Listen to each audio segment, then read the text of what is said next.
السلام علیکم خوښي لیدونکي او کتونکي، زه د توسه ملګری امین وزیر دا وخت د شمالي وزیرستان رزمک نه مخامخ شوی یم.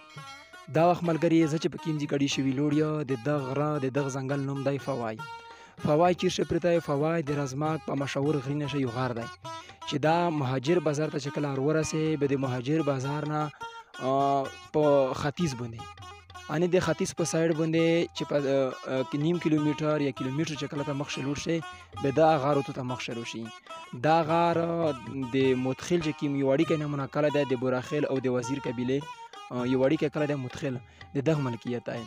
دا ډیر تاریخي غار دی او ډیر مخشنی غار دی. مو ته چې څومره معلومات رسولي دي د اهم مشرونو سره مې خبره وکړه چې د غره په باره کښې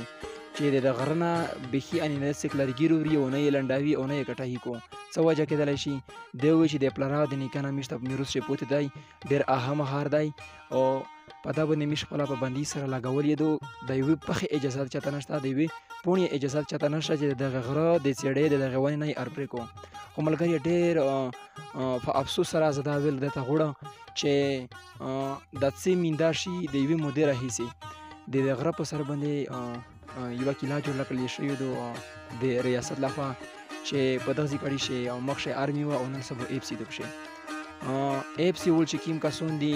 ډېر په بېدردي سره او ډېر په ظلم او بزیتي سره د دغه ښکلي ځنګل کټایي راونه کړې ده. په چار دا دو ریاست ته چې دغه رزمک چې کوم د سلګرۍ علاقه ده په دا شی نوي نوي بیوټي ولګوي نوي نوي هوټلونه جوړ کړو نوي نوي پارکونه جوړ کړو دغه بجای چې دی خو دلته هوټلونه جوړ کړو ځنګل یې ولګوي دی الټا لګیا دي د دغه غرې کټایي راونه کړې ده. دغه کومه موجوده کیله چې کوم دی او سهل پوسټ دغه چې کوم دولته مقامي چې کوم اف سی ولا کسون دي د غره کټایي کو ډېره په ظلم او په زیاتي سره ورسره الکسندر نومې کیله چې کومه د واده ته یې هسې پلی شي د غره د لرګې ورسره د رزمک چې کومه ستر فوجي کیمپ دی واده ته د لرګي وړلی کېږي. نه دا ډېره د ظلم او د افسوس خبره ده. ملګري میږ مجبور شولي چې دغه ریپورټ په دا باندې جوړ کړي. میږ خپل واس وکړه کیمپ ته پرې وړلي دغه سهل پوسټ ته پرې وغللي د کلي خلک سره موجود وي میږ په دغه جرګې مرکې شي خو دی د میږ په خبرې باندې غور او فکر ونه کړ.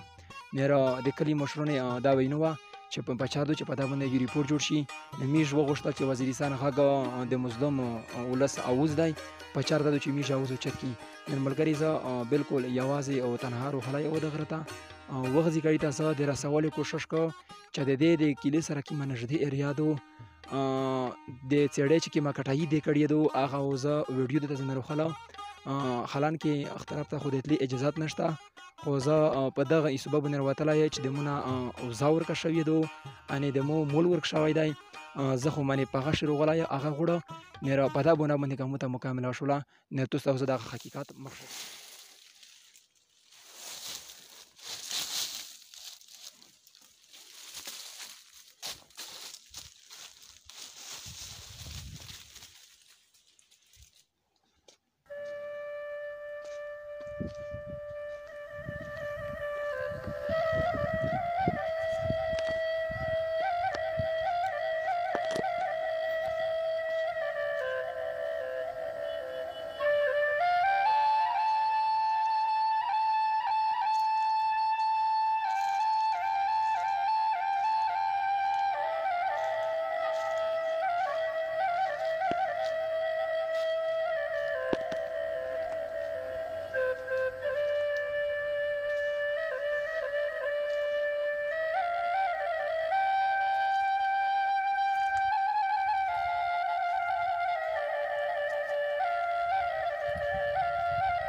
د وزیرستان هغه خوږې لیدونکي او کتونکي د ژمنې سره سمې تاسې